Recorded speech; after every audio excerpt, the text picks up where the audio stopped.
পটল তো অনেক রকম ভাবে খাওয়া হলো, আজকে না হয় একটু দই পটল খাওয়া যাক। প্রথমে পটলগুলোকে একটু ছাড়িয়ে নিয়ে দুদিক দিয়ে এরকম দুফালা করে দেওয়া হয়েছে যাতে একটু তেল মশলাটা ঢোকে। পর একটা বাটির মধ্যে একটু জিরে গুঁড়ো, ধনে গুঁড়ো, হলুদ গুঁড়ো আর লঙ্কা গুঁড়ো দিয়েছি কাশ্মীরি লঙ্কা গুঁড়ো আর নুন। ভালো করে এটা ভিজিয়ে রেখে দিলাম। পরে মিক্সির বাটির মধ্যে মগজদানা, পোস্ত আর কাঁচা লঙ্কা দিয়ে পেস্ট করতে দিয়ে দিলাম। পেস্টটা হয়ে গেলে এর মধ্যে পরিমাণ মতো টক দই দিয়ে দিয়েছিলাম।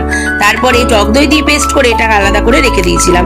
এদিকে কড়াইয়ে তেল দিয়ে শুকনো লঙ্কা, জিরে আর গরম মশলা ফোড়ন দিয়ে একটু নাড়াচাড়া করে মধ্যে পটলগুলোকে দিয়ে দিয়েছিলাম আর দিয়ে দিয়েছিলাম একটু হলুদ আর একটু নুন। পরে একটু নাড়াচাড়া করে নিয়ে যে মশলাটাকে আমি ভিজিয়ে রেখেছিলাম সেটাকে দিয়ে দিলাম আর একটু ভালো করে নাড়াচাড়া করে আমি ঢাকা দিয়ে একটু পটলগুলোকে সেদ্ধ করে নিয়েছিলাম।